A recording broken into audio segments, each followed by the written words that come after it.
Now we will start the design of INS tank, it is in continuation with the previous video lecture.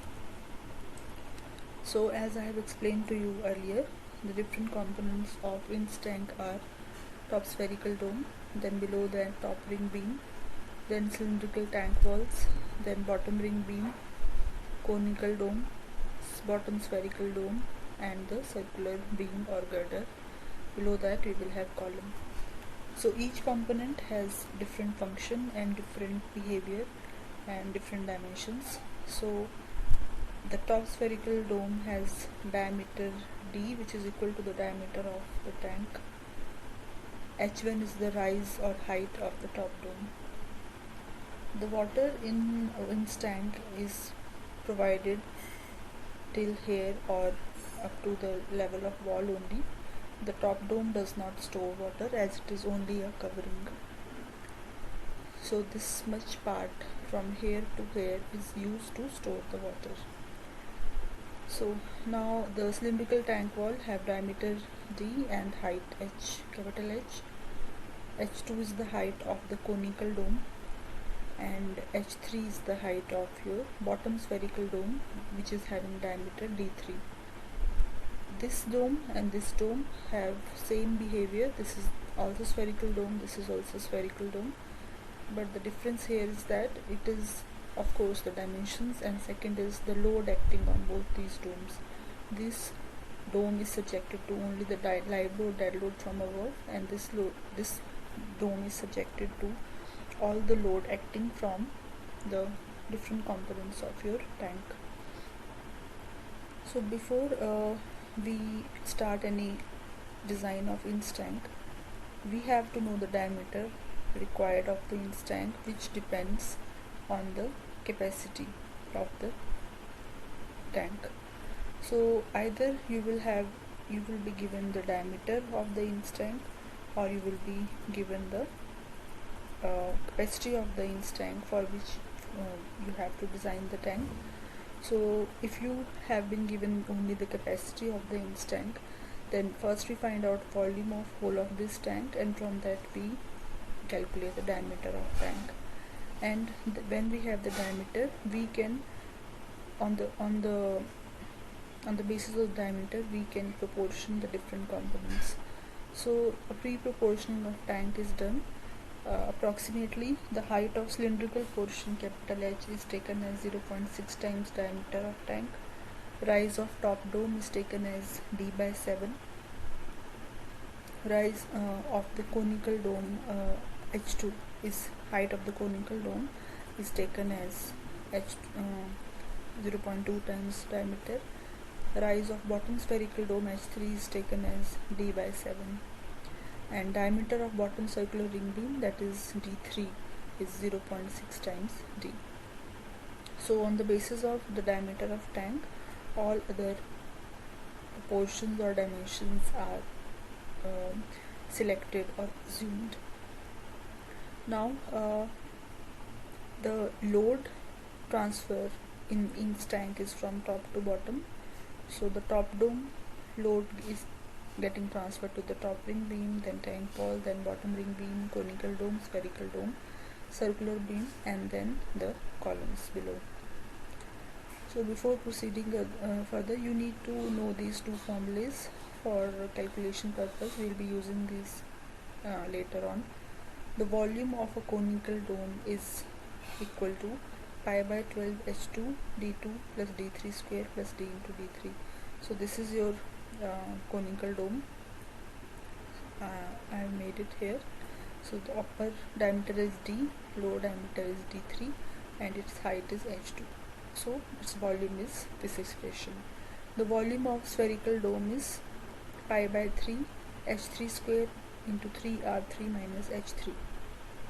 So if you have any spherical dome, its volume will be pi by 3 height into rise h square into 3r3 minus h, where r is the radius of curvature. That is, if this is a dome, then this is the r. Okay, so for a dome you will have d, its diameter, and its rise h, and you can calculate first the r from, so we will get the volume of the spherical dome. So now we proceed to the design of Prince tank. So we will design all these 7 components individually to get the complete design of Prince tank. So first we will begin with the design of your top dome.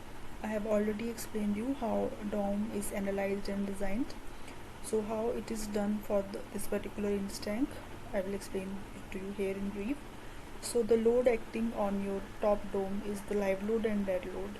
The dead load is due to the self weight of the dome. So the live load is assumed to be 1.5 to 2 kN per meter square. Then we assume the thickness of the dome here, because we need the thickness of dome for calculations of self weight and also for the calculation of stresses in the next step. So we assume here the thickness of dome. Now we due to the load acting on this particular dome, there will be 2 types of forces which act along the membrane of the dome, that is circumferential force and the meridional force, acting in the circumferential and meridional directions respectively. So we calculate both these forces, meridional force and the hoop or circumferential force, and when we divide it by the thickness, we get the meridional stress and the hoop stress. So meridional stress is WR1 upon 1 plus cos theta 1 into T1. Meridional force is when you don't take here thickness. Okay. Similarly, we get the hoop stress. Here R1 is the radius of curvature of the dome, which is calculated as d by 2 whole square plus h1 square upon 2h. h1 here is the height of the top dome of our Prince tank as shown in this particular diagram, and d is the diameter of this dome. So we are designing this portion right now.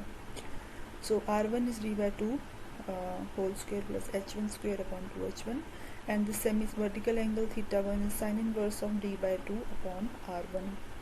So we get the meridional stress and the hoop stress, and then we compare it with the permissible stresses in concrete. So when we calculate the theta, that is the semi-vertical angle, we check whether it is less than 51 degree 49 minutes or greater than it. So if it is greater than 51 degree 49 minutes, then it is tension, and if it is less than this value, then it will be compression. So if you get this case, then you will use sigma CT for comparison, and if you get compression, then you will use sigma CC for comparison. So meridional and hoop stresses both should be less than these values, and if in any case it is coming out to be more than the permissible values, you need to change the assumed value of thickness which you have assumed in the first step. Okay. Now when the check is okay, then you provide reinforcement in the meridional direction and the circumferential direction as the minimum amount of reinforcement, which is 0.35% of the area of cross section of dome, which is 1000 into thickness of dome. Okay, so this is how the design of top dome is done. It is quite simple. Then we proceed to the design of top ring beam. So first we must know why top ring beam is being provided. Top ring beam is provided at the junction of the top dome and the cylindrical walls present below that. Okay, so here we are providing the top ring beam. So why this is provided, let us understand first. So let us assume first that the top ring beam is not provided. So what will happen? We know from the previous slide that some forces are acting here along the meridian of your dome, and these are getting these will automatically get transferred to the bottom of your tank. So this is the T, which is the meridional force acting on your dome, which is calculated as WR1 upon 1 plus cos theta 1. So this is basically an inclined force which is inclined along the dome.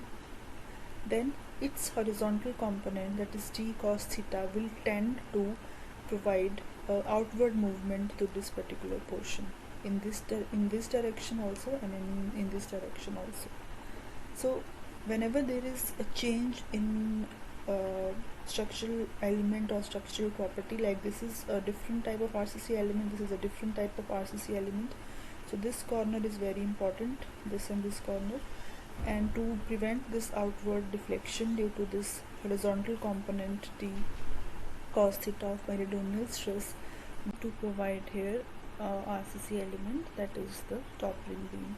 So the basic purpose of the top ring beam is to prevent the outward movement of this point and to take up the horizontal component of the meridional thrust coming from the top dome. So the load acting on the top ring beam will be hoop tension or compression due to the horizontal component of meridional thrust. Okay, so this horizontal this is the meridional thrust T, and its horizontal component will be 2 T cos theta 1. So this will be hoop tension for this wall. As you have studied in case of design of circular tanks, the hoop tension is this particular force. So this particular T cos theta will be the hoop tension of the cylindrical wall, and the value of this hoop tension or compression on the ring beam will be T cos theta 1 into D by 2. Okay, so this was T cos theta, force acting here at this point, and on the whole wall this will be T cos theta into D by 2. So this will be the hoop tension acting on the top ring beam, for which we need to provide the reinforcement and for which we need to decide the dimensions. So now we will design this particular beam. So ring beam is, this top ring beam is just like a rectangular beam which is provided at all the corners of this cylindrical wall.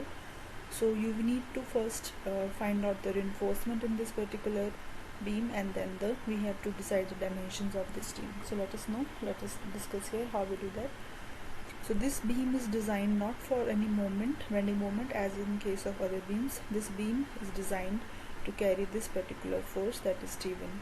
So the area of reinforcement to carry this particular hoop tension will be AST is equal to T1 upon sigma ST. So this is the cross sectional.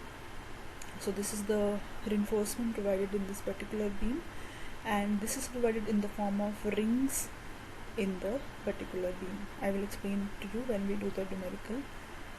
So when we find out the AST1, we assume the diameter of bars and we calculate the number of bars to be provided in each ring beam. Next is, when we have decided the reinforcement in this particular beam, we need also to decide the depth and the width of this particular beam. So for that we use this principle which you have already used earlier, that the stresses acting in this any RCC element, in this case the RCC element is the ring beam, should be less than the permissible compressive or tensile stresses. So what is the stress acting in this particular beam? It will be the stress, that is the hoop stress due to this hoop tension force. So this is the hoop tension. If we divide it by the area of this particular beam, you will get the hoop stress. But this area should be the equivalent area of concrete, as we are calculating the hoop stress acting in concrete only.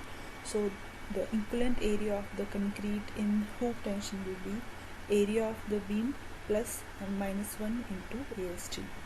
So here we have to find out this cross sectional area. This A1 is basically this, the area of this particular cross section area of this beam, which is B into D. So we know T here, which is T1, we calculated it here. A1 we need to find out, M is the modular ratio, AST is the provided reinforcement bars in this particular beam, and this should be less than either tensile permissible stress or compressive permissible stress. So using this expression we get the required area of beam. So when we get the required area, we can assume the size of the beam. So this is how the design of top ring beam is done. Now we will move on to the third component. So we have done the design of top dome and the top ring beam. Now the cylindrical wall will be designed to carry the water pressure acting on these walls. So the walls are designed in the same way as in the case of in the previous cases, like either tanks resting on ground or underground tanks. The tank walls are designed on only for only the water pressure. So the hoop tension due to water pressure will be gamma W into H into D by 2, or PW into D by 2, where PW is gamma and W into H. And here you can use either IS code method or approximate method, which you have already learned before. So this cylindrical wall is basically a wall of a circular tank, which we have already designed many times before. So you will assume that the tank is fixed at base and free at top, and we will either use IS code method and approximate method. In this method, what we do is we just find out the hoop tension, which is TW, and we find the reinforcement due to this, and we calculate the thickness of the tank wall using the concept that the stresses acting in the concrete should be less than the permissible stresses. So I will not explain it to you in detail here, we will do it in the numerical. Now next component is B2, that is bottom ring beam. Okay, so now we have moved from top dome, then top ring beam, then the cylindrical walls, and then we move to this component, that is the bottom ring beam. So this ring beam is also provided at the junction of the cylindrical wall and the conical dome, which is provided below. So the function of this bottom ring beam is also the same as that of top ring beam. If this beam is not provided, then there can be outward movement. The water pressure, as this is completely filled with water, so the water pressure will tend to put pressure on this particular point, and this being the junction point of two different types of components, it will be very weak, and hence it can deflect outwards. So to accommodate this force, that is this particular tension force, we will have to provide bottom ring beam here. So but the design will be almost same as that of top ring beam. Major difference is the load acting on, or the forces acting on this bottom ring beam. In top ring beam, the only force acting was the horizontal component of the Manadonial thrust, which was coming from the top dome, like this. And here we have to calculate this force, which is basically due to two different reasons. Okay, so what are those reasons? So here, this is the tank wall. The vertical load from the top dome and the bottom ring and the top ring beam and the cylindrical wall, that will get transferred to the bottom of this particular tank. As you know, as you might have noticed, we have not used the vertical loads while designing the cylindrical tank wall, as the tank walls do not sustain any vertical load, just the hoop tension. So the load will have to be resisted by some particular members. So this load W1 here is showing the combination of the vertical load of the top beam. Basically this vertical load is what? There was some tensile force T, Manadonial thrust T acting in the top dome. Its one component has been compensated here when we design bottom ring beam, but its vertical component has to be taken care of. So the T sin theta is the vertical load, a vertical weight, a vertical force which has been transferred from the top dome. So the load acting, and below that we will have the load from the top ring beam, then we will have the load from the top dome, then we will have the load from wall plus the self weight of beam. So this W1 will be basically all the vertical load acting on this particular beam B2, which is the loads of top dome, top ring beam, cylindrical wall, and also self weight of this particular bottom ring beam. Along with that, another force is also very prominently acting here, which is the water pressure, which is acting here. So in the top ring beam, which did not consider any water pressure, because the water is generally provided up to this particular point. Okay, so there is no water pressure acting on top ring beam, but as the tank is filled with water till from this point to this point, there will be some water pressure acting on this particular tank. So the hoop tension acting on this bottom ring will be due to the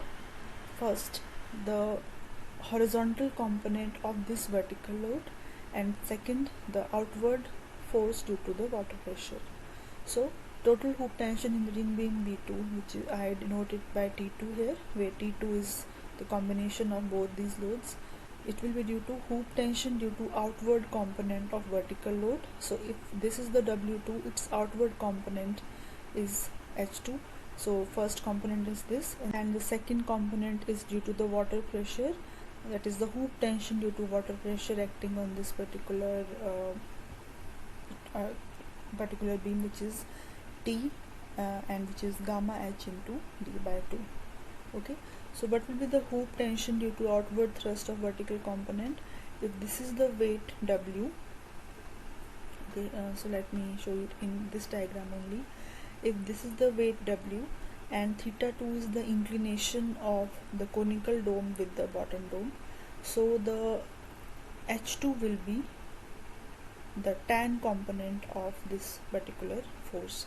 So if this is the angle theta 2, then tan theta 2 will be H2 divided by W1. Sorry, this is W1, okay, not W2. So what we do here is we H2 will come out to be W2 tan theta 2, and the hoop tension due to this outward thrust will be H2 into D by 2. So the total hoop tension due to outward thrust of vertical component will be W2 tan theta 2 into D by 2, plus second component is hoop tension due to the water pressure, that is gamma H into D by 2. So the first component which is due to the vertical load is this hoop tension due to vertical load, outward component of a vertical load, and second is due to the water pressure, which is gamma H into D by 2. So we add both these two to get the total hoop tension acting on the ring beam P2. So when once we get this particular value, so we simplify it like this: D by 2 W2 tan theta 2 plus gamma H. Now we can design the reinforcement due to this force, and we can find the area of beam required, as in the case of top ring beam.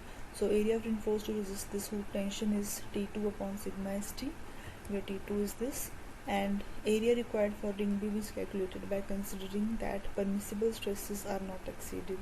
So T2 upon A2 plus M minus 1 AST2 should be less than sigma T2 or sigma Cc. So from here we get the required area of the beam. So this is about the design of bottom ring beam. So we have covered this portion also. Now we move on to the fifth component, which is the bottom conical dome. So conical dome is a bit different from a spherical dome. Spherical dome is a spherical or parabolic structure, but the conical dome is like a frustum of a cone, which is rotated about any axis. So, but in similar way as in the case of spherical dome, we have two forces in it, that is meridional force along, if this is a conical dome, then we will have meridional force along its this particular direction, and the circumferential force along this direction. So we will have to calculate both these forces. So until now we have done the design of top dome, top ring beam, cylindrical walls, and bottom ring beam B2. Now we are at this particular point. So loads acting on the conical dome are, as it is quite visible to you, the load acting on this particular wall will be whatever the load is acting from above, vertical load. Apart from that, some weight of water will also act on this dome. So if you note here, this conical dome is very important part. If this tank is filled with water, then its weight is acting like this. So most of the water is putting pressure like this on the conical dome. So the weight of this water will also contribute to the load. And next is the self weight of conical dome. So we will learn how we will calculate these three. So let us look at this diagram here. So this is the conical dome. This is the cylindrical wall of height capital H. So if you note here carefully, the water putting pressure on the conical dome is this as shown in the shaded portion. This much water which is kept blank without any shade is acting on the bottom spherical dome. So you need to have this very clarity in your minds, that the weight of water acting on the conical dome is only this shaded portion, weight of the shaded portion. Okay, apart from this we will have the weight of above RCC elements acting present above the conical dome, and then there will be some weight of the self weight of the conical dome itself. So these three will contribute to the total vertical load acting on the conical dome. So due to this, why we are calculating these loads? Because due to these loads we will calculate the meridional stress and the hoop stress acting on this conical dome. So let us start the calculation. So if you have this clarity and this picture in your mind, there will be no problem while doing the calculations. So first we will calculate the vertical load transferred from tank wall and dome above on the conical dome, that is this load transferred from the top dome, wall, top and bottom beams, that is whatever portion is above the conical dome. So the vertical load will be transferred to that, and that will be directly W2 into pi into D. So W2 we have already calculated here, I think we have calculated W2 here. So this is the weight of all the above components, so all their weights will contribute to the downward weight or the vertical load acting on the conical dome. So the vertical load will be W2 into pi D. Pi D is the circumference. Now next is the weight of water on conical dome. So now look at this diagram here carefully. This is our conical dome, and this is red lines are showing the water weight acting on the particular conical dome. So how we will calculate it? It is very simple. So first we divide this whole red region into two regions, that is this cylindrical portion ABCD, and what is a conical, and one is conical portion CDE. Okay, so the weight of water in the cylindrical portion, first we will calculate this part only, that is this part which I have again highlighted in red lines. So if we need to calculate this is basically a cylindrical portion. So what we do is, this is a bigger cylinder of diameter D, this is a big cylinder of diameter D. We calculate its volume and we subtract the volume of the middle smaller cylinder, that is this much, having diameter D3. So if we deduct the volume of this bigger cylinder from the if we deduct the volume of the smaller cylinder, that is this cylinder, from the larger cylinder to get the volume, and we will get the volume of this smaller cylinder. So let me redraw it here. This is your larger cylinder which is having height h and diameter D, and this is the middle cylinder which is having height h and diameter D3. This I am showing here. So if we deduct this portion from the larger portion, we get the shaded region which we require. Okay, so we are look at this equation here. Pi, what is the volume of a cylinder? Pi D square into h upon 4. Okay, so the volume of the larger cylinder will be pi by 4 into D square into h. Okay, and volume into gamma is done to calculate the weight. Okay, note here that pi by 4 into D square into h is only the volume. When we multiply it with unit weight of water, we get the weight of water in the cylindrical portion. Okay, minus the volume of smaller cylinder, it will be pi by 4 D3 square into h. We will get the volume of cylindrical portion in ABCD. Okay, now we will move on to the volume or weight of water in the conical portion, that is DCE. So how we will get that? Look at here in this diagram. We need to find this shaded region volume. So what we do is, this is your whole conical dome having height h2 and diameter d3. If we deduct, look here what I am drawing here, if we deduct this cylinder from this whole conical dome, we get the required shaded region volume. So it is very simple. What we do is we find out the whole volume of the conical dome, and from that we deduct the volume of this smaller cylinder, which will be pi by 4 into h2 square, into h2 into d square d3 square upon 4. So here I have written here volume of, first we will calculate the volume of the cone. Volume of conical dome is, as I explained to you in the previous lecture, that it is pi by in this particular lecture I explained to you before that the volume of conical dome is pi into upon 12 into h2 d square plus d3 square d into d3. So if this is your conical dome, this diameter is d, this diameter is d3, and this height is h2, so its volume will be this, into gamma to get the weight, minus, if we deduce this volume of this middle cylinder, we will get the whatever the required shaded region which we have. So the volume of this cylindrical portion will be pi by 4 into d3 square, diameter of this cylinder will be d3 square into h2. So we get the weight of water in the conical portion DCE. Here gamma is equal to gamma W because we are calculating the weight of water. So I hope you understand. This is purely mathematical, and you just have to imagine what loads are acting. So you need not memorize it. It is advisable that you understand each and every part so you can get a better understanding. So the weight of water on conical dome will be the weight of water in cylindrical portion, this, plus the weight of water in the conical portion, and I have written it here. Now third vertical load is the self weight of conical dome, which is calculated as unit weight of the conical dome into the volume of the conical dome, but in the cross sectional dimension.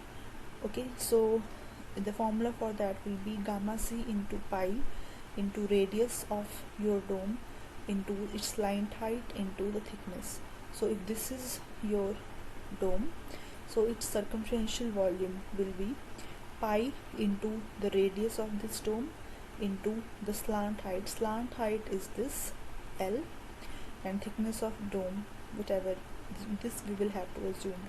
So radius is varying in this dome, so we use the average radius, so d plus d3 by 2, as this is d and this is d3, and L into t. See, we can easily get L because if we have the inclination. So I will explain it to you in the question part. So once we have got all these loads, we combine all these to get the total vertical load at the conical dome. So this is the conical dome, this is the weight, overall weight which is calculated, which I denoted by W3. Okay, it is the combination of weight from upper portion into weight of water acting on the conical dome plus self weight of dome. So now we calculate the vertical load per meter length. This we are calculating because we require, for the calculation of meridional stresses and the circumferential stresses, we require the UDL load. Okay, so we calculate small w as the capital W. This will be W3, sorry, not W2, because we have written here W3. So W3 will be the total vertical load divided by pi d3, which is the circumference. Now this is again W3 here. Now the meridional thrust on the conical dome will be W3 into cos theta 2. Now that we have calculated the vertical load, we will calculate the meridional thrust. So if you look here, if this is your conical dome, this is the total vertical load, and this is the inclination angle theta 2 of this conical dome from the vertical axis. So W3 cos theta 2 will give you the meridional thrust. That is, what is meridional thrust? Basically, it is the force acting along the meridian or along the slant of your conical dome. So it will be W3 cos theta 2 along the conical dome in this direction. Okay, so W3 is W3 upon pi d3, so we substitute it here, and W, this is the meridional thrust or force acting on the conical dome, and when we divide it by the thickness of conical dome, we get the meridional stress. Now we calculate the hoop thrust. Hoop thrust is the force acting along in this direction. Okay, so if this is your conical dome, this will be the hoop thrust. So hoop thrust in this particular conical dome will be due to two things. First is the due to the water pressure, and second is due to the weight of your dome. So what you do here is, as you know, the pressure of water always acts perpendicular to the surface. So this will be the pressure of water acting on your dome in this slant portion. Okay, so if you this is basically the diagram showing the line of forces acting on the dome. So if this is the conical dome, this is the line showing the conical dome. PW is the water pressure, W is the weight of the conical dome, and theta is the inclination. So the hoop thrust acting in this direction will be PW into cos theta 2 plus WC into tan theta 2 into d by 2. So this is all trigonometry. These are the two forces acting on the dome. So we calculate T3 on the basis of both these two forces by doing the component analysis. So we get T3 as PW cos theta 2 plus WC tan theta 2 into d by 2. So this is the hoop tension or hoop force acting on your conical dome, and this is the meridional force acting on your conical dome. Now the reinforcement in the conical dome is not provided as the minimum reinforcement as done in the case of top dome, because here the loads are quite larger.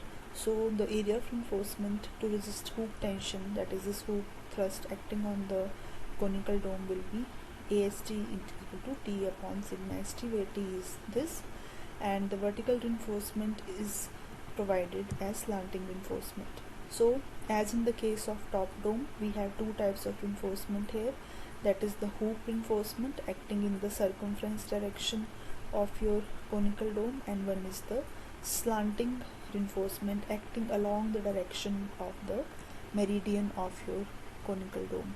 So the hoop reinforcement is calculated by this on the basis of the hoop force, and the vertical reinforcement or the slanting reinforcement is taken as the minimum reinforcement.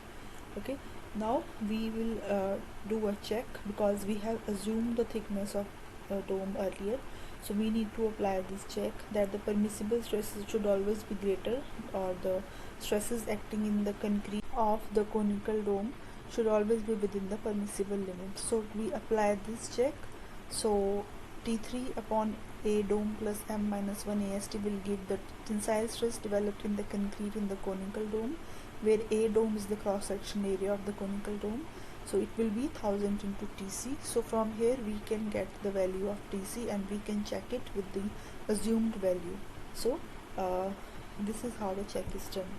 So to summarize the bottom conical dome, what we do is, first we calculate all the vertical load acting on the particular dome, that is the load transferred from top plus the weight of water acting on the conical dome plus this itself weight. Then we convert it to UDL, that is along its per unit length.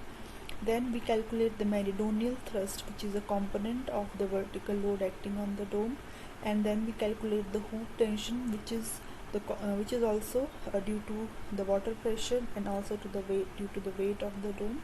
And now the reinforcements in the conical dome are calculated on the basis of hoop tension. The hoop reinforcement is calculated due to T3, that is the hoop tension, and the slanting or vertical reinforcement is calculated as the minimum reinforcement.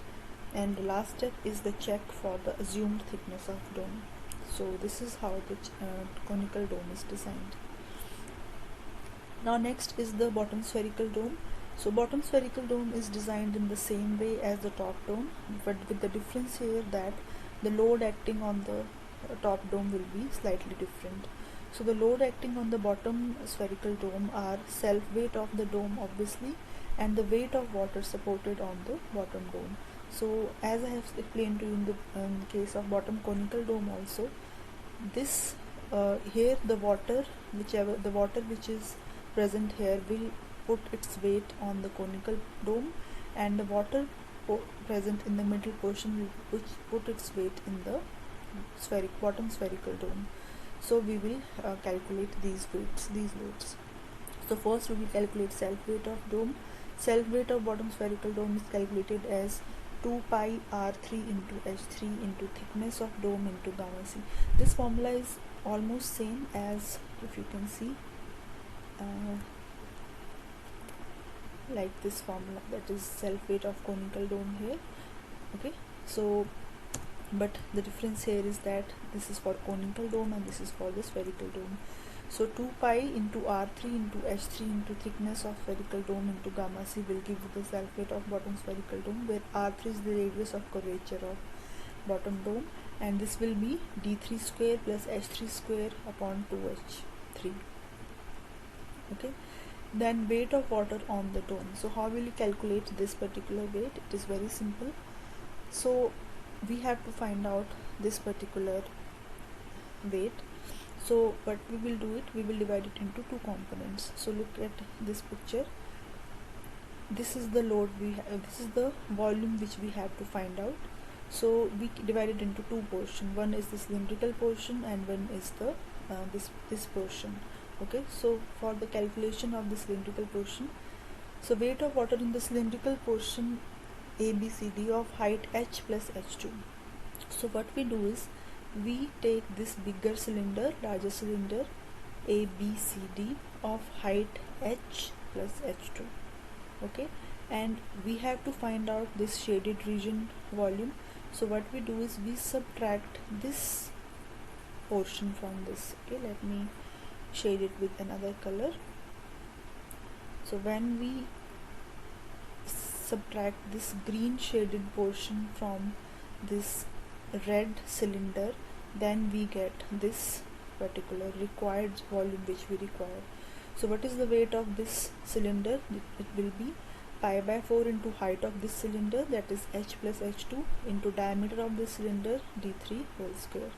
Okay, so this I have written here, pi by 4 d3 square into h plus h2 into gamma w, because we are calculating weight of water, minus volume of this particular portion. And what is this particular portion? This is the volume of, which is the weight of water removed by the bottom dome, or in other words it is the volume of your bottom spherical dome, which is given as the volume of a spherical dome is pi by 3h into 3r minus h.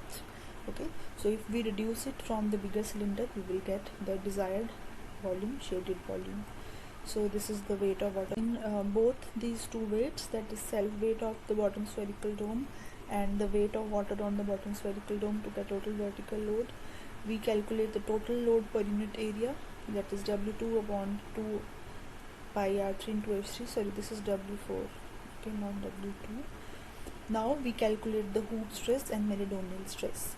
Now if you note here a difference, okay, here we are writing per unit area, and here in case of conical dome which we were writing per unit length. This is because in the case of the spherical dome we require per meter square, because the live load is also because we require per meter square values of load.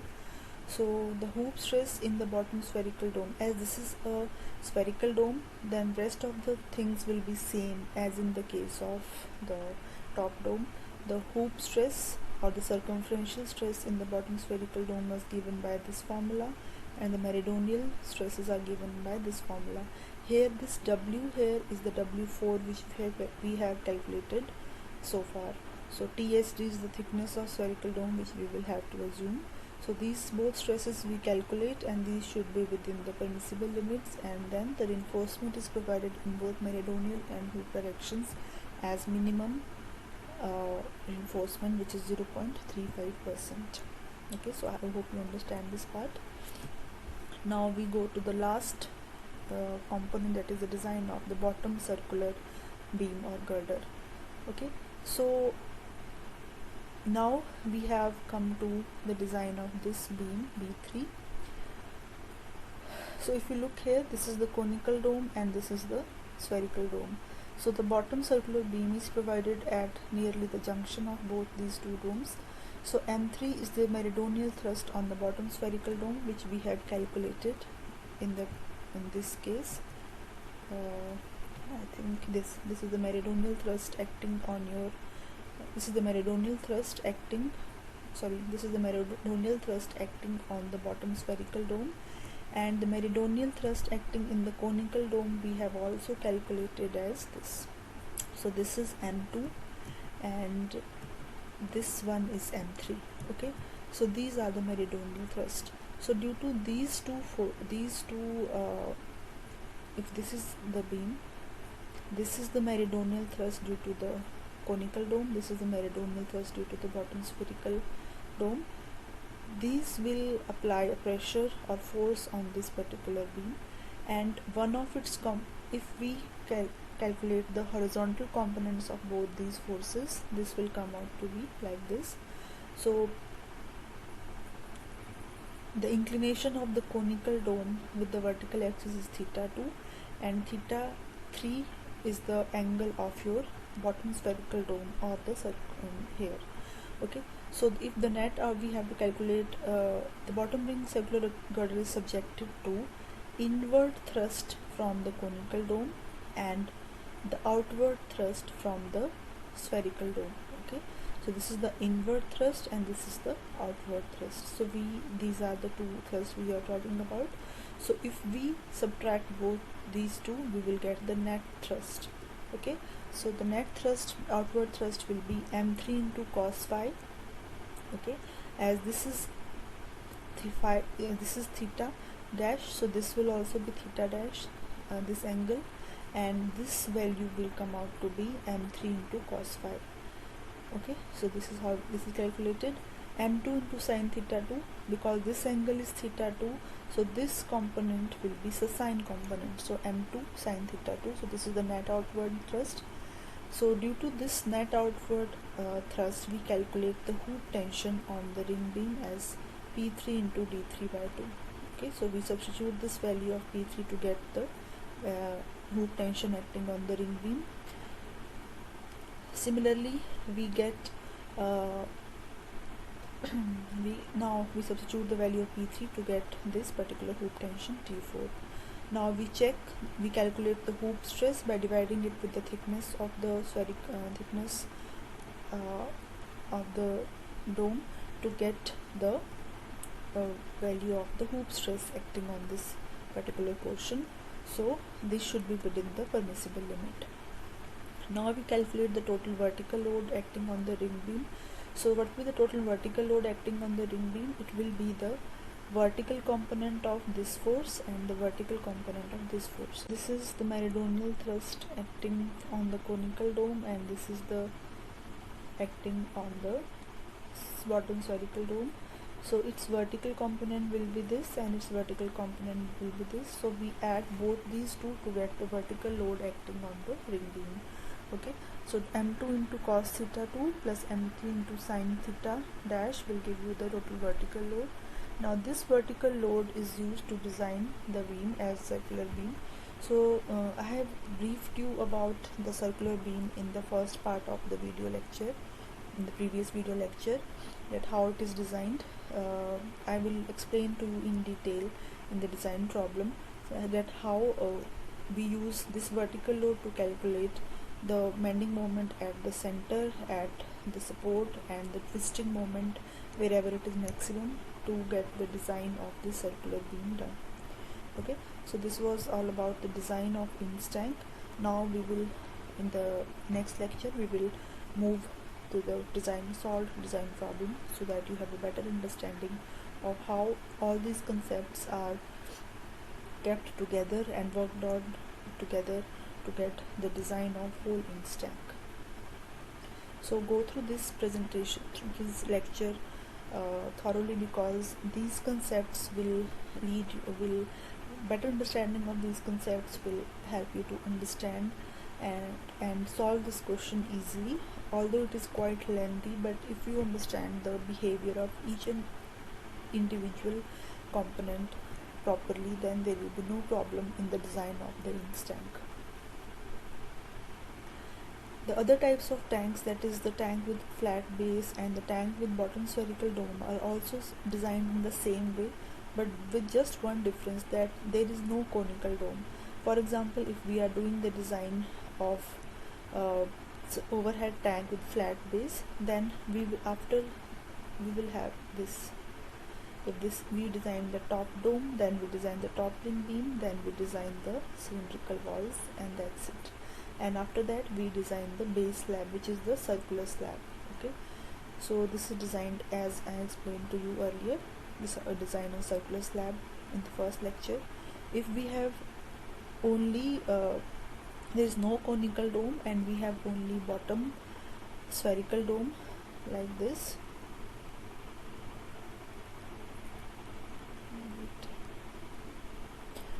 So if we have a tank, circular tank with top dome, top ring beam, cylindrical wall and bottom ring beam, so in this case there is no conical dome, we just design the bottom spherical dome and the bottom girder. Okay, so that's why I have explained here to you the design of rinse tank, because same concept will be used in the previous tanks also, that is tanks with flat base and tanks with bottom spherical dome only. Okay, so in the next lecture we will solve a numerical or the design problem of a rinse tank. Thank you.